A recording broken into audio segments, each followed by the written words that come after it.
नमस्कार दोस्तों। आज हम लोग इंडिया चाइना रिलेशंस का बारे में डिस्कस करने वाला है। अभी का सिचुएशन में जो इंडिया और चाइना नजदीक आया है 2020 का गलवान क्लैश के बाद, तो उसमें जो इम्पोर्टेंट डेवलपमेंट्स हुआ है दोनों कंट्रीज का बीच में, उसका बीच में क्या क्या हुआ है, क्या क्या डिस्कस कर रहा है, उसके बारे में हम लोग एनालिसिस करेंगे। China India China ties. Both sides to explore early harvest and boundary delimitation. Expert group to be set up. ठीक है। मोटा मोटी उन्होंने क्या क्या पॉइंट डिस्कस किया कि both sides will look at the boundary issues from a political perspective and work towards a fair, responsible, mutually acceptable settlement. मतलब पहले हम लोग जो बाउंड्री में जो स्कर्मिश है, जो झड़प है, वो सब हुआ था, वो सब हम लोग खत्म करने वाला है, खत्म करेंगे। ठीक है ना। ये खत्म होने का बाद ही आगे का जो भी पॉलिटिकल रिलेशन है, बायलैटरल रिलेशन है, ट्रेड रिलेशन है, वो सब सुधरने का चांसेस है। ठीक है ना। तो चाइना अभी क्यों आया इंडिया में? अभी सडनली इतना रिलेशंस सुधारने का कारण क्या क्या बन गया? ऑपरेशन सिंदूर में तो चाइना वाला, तो इंडिया पाकिस्तान का जो युद्ध हुआ है उसका बीच में, तो चाइना तो पूरा पाकिस्तान को सपोर्ट किया था, पाकिस्तान को आर्म्स एंड एम्युनिशन दिया था। तो सडनली अभी क्यों ऐसी इतना नजदीक आने का, पॉजिटिव रिलेशंस बिल्डअप होने का क्यों हो रहा है सब इंडिया चाइना के बीच में? एक ही कारण है दोस्तों, जो डोनाल्ड ट्रंप ने जो टैरिफ लगाया है इंडिया के ऊपर। ठीक है। 50% टैरिफ। उसको हम लोग कैसे करेंगे, कौन कैसे काउंटर करेंगे? भाई तू, डोनाल्ड ट्रंप अपना नोबेल पीस प्राइज के चक्कर में इंडिया के ऊपर टैरिफ लगाते जाएगा, तो इंडिया को दूसरा ऑप्शंस भी खोजने पड़ेगा ना। तो इसलिए वो क्या किया, चाइना का पास गया वो। इंडिया चाइना के पास जाके बोला कि दोनों मिलके काम करेंगे, दोनों मिलके आगे बढ़ेंगे। तो वही बता रहा है, India China ties showing positive trend says Chinese FM वांगी। वो क्या बोल रहा है? वांगी says that this year marks the 75th anniversary of the establishment diplomatic relations between India and China. ये 75th एनिवर्सरी है भाई, डिप्लोमेटिक रिलेशंस इंडिया और चाइना के बीच में। बीच में बहुत कुछ हुआ है, नेगेटिव नेगेटिव भी हुआ है, कुछ पॉजिटिव हुआ है, लेकिन नेगेटिव नेगेटिव ही ज्यादा हुआ है। 2020 का गलवान क्लैश के बाद इंडिया और चाइना रिलेशन पूरा नीचे गया था, पूरा नीचे गया था। ठीक है ना। तो उसको कैसे सुधारेंगे भाई? सुधारने के एक ही कारण है, बॉर्डर इश्यूज को सॉर्ट आउट करो। तुम चाइना और इंडिया का जो भी बॉर्डर है उसको डिमार्केट करो। ठीक है, परफेक्टली डिमार्केशन होने चाहिए। उसके बाद दोनों सोल्जर्स के बीच में अंडरस्टैंडिंग होने चाहिए, कोई भी झड़प नहीं होने चाहिए फ्यूचर में। अगर बॉर्डर्स ठीक रहेगा तो हमारा रिलेशन अच्छा रहेगा, उसके बाद ट्रेड तो चलते रहेगा। इंडिया और चाइना का जो पॉपुलेशन है 2.8 बिलियन। ठीक है। दोनों को मिला के पॉपुलेशन के इधर 140 करोड़ और 140 करोड़ हो गया ना 2.8। तो इतना जनता है हम लोग का बीच में, दोनों का कंट्रीज का कंबाइंडली। और इतना पॉपुलेशन मतलब मार्केट। चाइना क्या करता है? Global manufacture. ग्लोबल मैन्युफैक्चर कौन है? चाइना। तो फिर उसको माल, उसका जो माल बनता है उसमें फैक्ट्रीज में, उसको बेचने भी पड़ेगा ना, कहीं पे कंज्यूम भी होने पड़ेगा। तो India is the biggest consumer. 140 crore, 140 crore जनता है इंडिया में, पॉपुलेशन है। तो बिगेस्ट मार्केट। तो इसका वजह से सब कंट्रीज इंडिया का साथ ट्रेड करना चाहता है। इंडिया का मार्केट के एक्सेस सबको चाहिए भाई, अपना देश को आगे बढ़ाने के लिए। इसीलिए यूके के साथ फ्री ट्रेड एग्रीमेंट हो चुका है। ठीक है ना।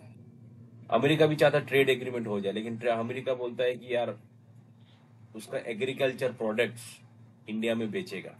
अगर एग्रीकल्चर प्रोडक्ट इंडिया में बेच देगा तो फिर हम लोग इंडियन फार्मर्स का नुकसान होगा ना। ठीक है, इसके लिए Indian agriculture product, American agriculture products, American dairy products यहाँ पे बेचना चाहता है इंडिया में।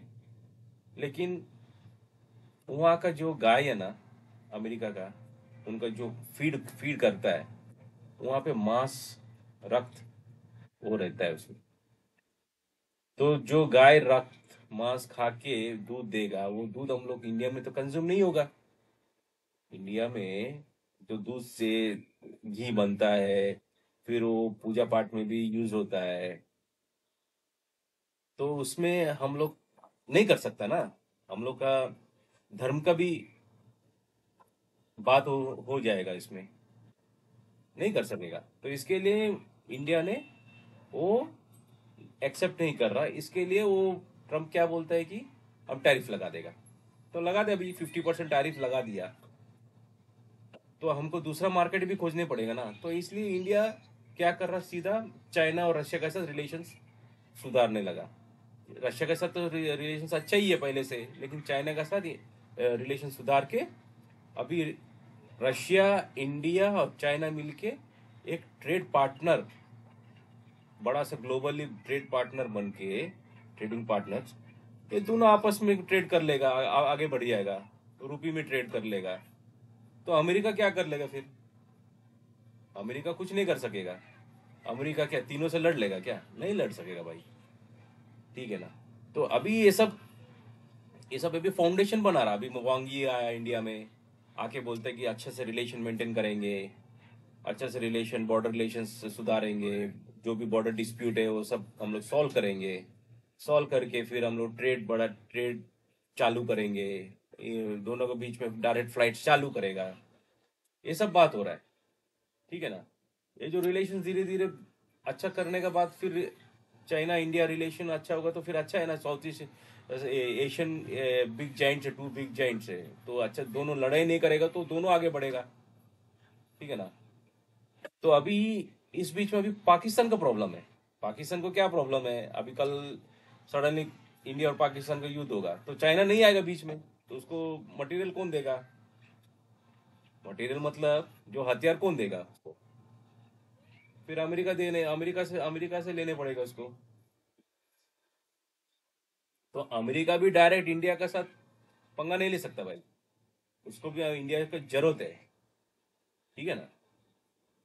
तो इसके लिए अभी देखो हिंदू में क्या हुआ, आज हिंदू न्यूज़पेपर, ये सब सोशल मीडिया में है। तो क्या बोल रहे, India China tie showing positive trend says Chinese FM Wang Yi. इसके बाद वो क्या बोल रहे, India China relations are showing a positive trend towards returning to cooperation, Chinese finance minister, foreign minister Wang Yi has said, stressing the two countries should view each other as partners not rivals। दोनों countries को as a partner देखने चाहिए, rival मत देखो। Rival देखेगा तो तुम लोग एक दूसरे को काटने लगेगा, तो दोनों नहीं बढ़ेगा। दोनों पार्टनर बनो और आगे बढ़ते रहो। इसने वो दो बात कहा था वो वांगी ने। Mr. Wang, who reached New Delhi made the remarks during his meeting with External Affairs Jaishankar say later in the day. Official media reported in New Delhi on Tuesday. His visit comes ahead of the Prime Minister Narendra Modi's planning trip to China to attend the annual summit of the Shanghai Cooperation Organization. अब ये आके वांगी आके base बना रहा, ये base बना के सिग्नल देगा कि Narendra Modi Shanghai cooperation organise SCO summit में जाएगा। Narendra Modi planning trip to China. ठीक है ना। तो ये एक बेस बन रहा, ताकि ग्राउंड वर्क हो रहा है, ताकि मोदी एससीओ समिट में जाएगा, फिर वहां पे जाके फिर जिनपिंग से मिलेगा, चाइनीज प्रेसिडेंट से, फिर रिलेशंस और आगे बढ़ेगा। ठीक है ना। तो एक अच्छी बात है, लेकिन हम लोग चाइना वालों के ऊपर कितना भरोसा कर सकते हैं बताओ। फिर उनको सीपेक भी चाहिए। सीपेक से हम लोग का जो पीओके से गुजर रहा था रोड उनका, चाइना पाक इकोनॉमिक कॉरिडोर, तो उसके लिए क्या करेंगे फिर? उसके लिए क्या समाधान देंगे चाइना वाला? पीओके तो डिस्प्यूटेड टेरिटोरी है। डिस्प्यूट मतलब इंडिया का ही है, लेकिन जबरदस्ती कब्जा करके बैठा पाकिस्तान। वहां से सिपेक जाता है, सिंजियान से लेके ग्वादर पोर्ट तक। तो वो जो रूट है, तो ऑलवेज डिस्प्यूट में रहेगा, कभी भी वो सक्सेस नहीं होगा। $60 बिलियन अभी तक चाइना वाला ने उसके ऊपर स्पेंड कर चुका है, ठीक है, लेकिन अभी तक एक पैसा नहीं कमा पाया उसमें से, ठीक है ना।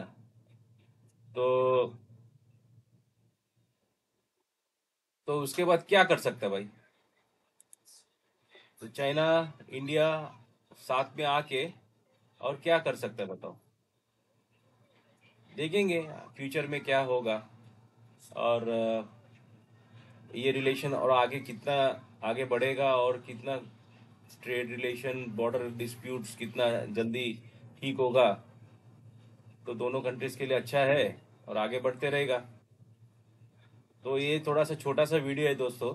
अगर मेरा ये कंटेंट आपको पसंद आ रहा है तो मेरा चैनल को सब्सक्राइब कीजिएगा। जय हिंद।